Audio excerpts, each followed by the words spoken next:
Good morning students. आज हम पढ़ेंगे रामधारी सिंह दिनकर द्वारा रचित निबंध ईर्ष्या तू ना गई मेरे मन से। इसमें लेखक ने ईर्ष्या की उत्पत्ति का कारण और उससे होने वाली हानियों का मनोवैज्ञानिक विश्लेषण किया है। साथ ही ईर्ष्या से मुक्ति का साधन भी बताया है। लेखक कहता है कि उसके घर के दाहिनी तरफ एक वकील साहब रहते हैं जिनके पास सभी सुख साधन हैं, परंतु फिर भी वे सुखी नहीं हैं। उनके अंदर कौन सी अग्नि जल रही है वह मैं जानता हूँ। उसका नाम है ईर्ष्या, क्योंकि उनके बराबर में रहने वाले बीमा एजेंट अधिक संपन्न हैं। उनके पास मोटर व अच्छी मासिक आय है। वकील साहब अपनी सुविधाओं का आनंद न उठाकर केवल बीमा एजेंट की सुविधाओं को प्राप्त करने की चिंता में जल रहे हैं। ईर्ष्या मनुष्य को यही विचित्र वरदान देती है जिसमें मनुष्य बिना दुख के दुख भोगता है। जिस व्यक्ति के मन में ईर्ष्या वास करने लगती है वह उन चीज़ों का आनंद नहीं ले पाता जो उसके पास होती हैं, वरन उन वस्तुओं के लिए दुख उठाता है जो दूसरों के पास हैं। वह अपनी तुलना निरंतर दूसरों के साथ करता रहता है। ईर्ष्यालु व्यक्ति असंतोषी प्रवृत्ति के होते हैं। वे भगवान द्वारा दिए गए उपवन अर्थात सुख सुविधाओं को पाकर उसका धन्यवाद करने व आनंद लेने के विपरीत इस चिंता में मग्न रहते हैं कि मुझे बड़ा उपवन अर्थात अधिक सुविधाएं क्यों प्राप्त नहीं हुई। इसके लिए वह लगातार विचार करते हुए अपनी उन्नति के प्रयासों को छोड़कर दूसरों को हानि पहुंचाने के प्रयत्न करने लगता है। लेखक ने ईर्ष्या की बड़ी बेटी का नाम निंदा बताया है।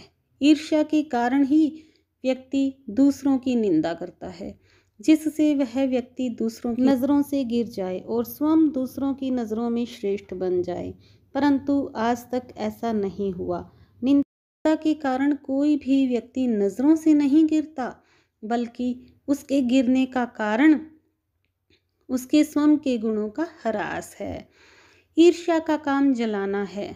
सबसे पहले यह उसी को जलाती है जिसके हृदय में वास करती है। चिंता को चिता कहा जाता है, क्योंकि चिंता में मग्न व्यक्ति का जीवन खराब हो जाता है, परंतु ईर्ष्या तो चिंता से भी बुरी है, क्योंकि इसमें मनुष्य के मौलिक गुण समाप्त हो जाते हैं। ईर्ष्या किसी मनुष्य का चारित्रिक दोष होने के साथ साथ उसके जीवन आनंद में भी रुकावट डालती है। उसे जीवन का सुख नजर ही नहीं आता। जो व्यक्ति अपने प्रतिद्वंद्वियों को बेध कर हंसता है वह राक्षस के समान होता है और उससे प्राप्त आनंद भी राक्षसों का ही होता है। ईर्ष्या प्रतिद्वंद्विता से संबंधित होती है। प्रतिद्वंद्विता से मनुष्य का विकास होता है, किंतु अगर आप संसार का लाभ चाहते हैं तो रसेल के अनुसार आप स्पर्धा नेपोलियन से करेंगे। नेपोलियन भी सीजर से और सीजर भी हरकुलिस से प्रतिस्पर्धा रखता था, अर्थात सभी प्रतिभाशाली व्यक्ति स्वयं से श्रेष्ठ लोगों से प्रतिस्पर्धा करते हैं। जो व्यक्ति सादा व सरल होता है वह यह सोचकर परेशान होता है कि दूसरा व्यक्ति मुझसे ईर्ष्या क्यों करता है। ईश्वर चंद्र विद्यासागर भी कहते हैं कि तुम्हारी निंदा वही करता है जिसकी तुमने भलाई की है। और जब महान लेखक नीत्शे इससे होकर गुजरे तो उन्होंने इसे बाजार में भिन भिनाने वाली मक्खियां बताया, जो सामने व्यक्ति की प्रशंसा और पीठ पीछे उसी की निंदा करती हैं। ये मक्खियां हमारे अंदर व्याप्त गुणों के लिए हमें सजा देती हैं और अवगुणों को माफ कर देती हैं। उन्नत चरित्र वाले ईर्ष्यालु व्यक्तियों की बातों पर नहीं चिढ़ते, क्योंकि ईर्ष्यालु व्यक्ति तो स्वयं ही छोटी प्रवृत्ति के होते हैं, मगर छोटी सोच वाले व्यक्ति संपन्न लोगों की निंदा को ही सही मानते हैं, क्योंकि उन्हें लगता है कि हम उन लोगों का जितना भी भला करें ये हमारा बुरा ही करेंगे। ऐसे व्यक्ति निंदा का उत्तर न देने वाले लोगों को उनका अहंकार समझते हैं। अगर हम भी उनके जैसे बन जाते हैं तो वे खुश हो जाते हैं। नीत्शे ने भी कहा है, आदमी के गुणों के कारण भी लोग उनसे जलते हैं। इन ईर्ष्यालु लोगों से बचने का उपाय है कि एकांत में रहा जाए। जो लोग संसार में नए मूल्यों का निर्माण करते हैं वे इनसे दूर ही रहते हैं और ईर्ष्या से बचने के लिए ईर्ष्यालु व्यक्ति को सोच विचार की आदत का त्याग कर देना चाहिए। उसे अपनी सुविधाओं के अभाव को पूरा करने का रचनात्मक उपाय खोजना चाहिए।